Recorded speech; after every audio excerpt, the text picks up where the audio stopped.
Hello అండి, చక్కగా వేడి వేడి పకోడీలు వేస్తున్నాను మంచి సీజన్లో. ఇదేం పకోడీ అనుకుంటున్నారు? కోడిగుడ్డు పకోడీ. సూపర్ టేస్ట్ ఉంటుంది, ఈజీ, డెడ్ ఈజీ. ఇది క్రిస్పీగా ఏమంటారు టేస్టీగా అండ్ దెన్ పూర్తిగా అరిగిపోయేటట్టు శనగపిండి వేసినా కానీ. ఎలా చేశాను? ఇంగ్రీడియంట్స్ ఒక్కసారి చెప్పనా? బాయిల్డ్ ఎగ్స్, ఉల్లిగడ్డ, పచ్చిమిర్చి, శనగపిండి, కరివేపాకు, కొత్తిమీర, ఉప్పు, పసుపు, కారం, అల్లం వెల్లుల్లి పేస్ట్, వామ, జీలకర్ర, ఆయిల్. సో 3 గుడ్లు గ్రేట్ చేయండి. ఇదిగోండి ఇట్లాగా 3 గుడ్లలో దాదాపు 100 grams ఆఫ్ శనగపిండి వేసేస్తున్నా.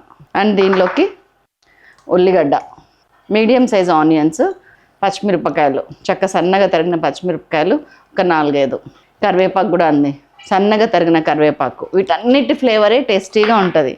కొత్తిమీర కూడా ఇందులోనే వేయండి. జీలకర్ర 1 teaspoon, వాము 1/2 teaspoonకి కొంచెం ఎక్కువ, అల్లం వెల్లుల్లి పేస్ట్ ఒక 1 teaspoon, పసుపు 2 చిటికెళ్ళు 1/8 teaspoon, ఉప్పు సరిపడా 1 teaspoon వేసేసా, కారం కూడా అంతే ఒక 1 teaspoon వేసేసిన.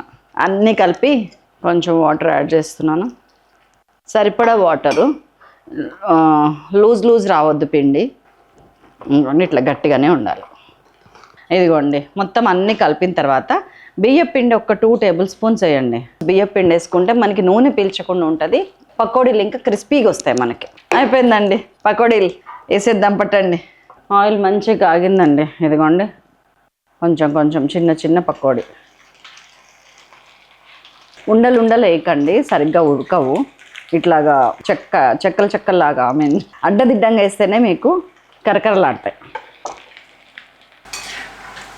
ఇదే బేస్తోని మీరు రకరకాల పకోడీలు చేసుకోవచ్చండి. మష్రూమ్ పకోడీ చేయొచ్చు, మిక్స్ వెజ్ పకోడీ చేయొచ్చు, పాలకూర పకోడీ చేయొచ్చు, మన రెగ్యులర్ పకోడీ చేయొచ్చు.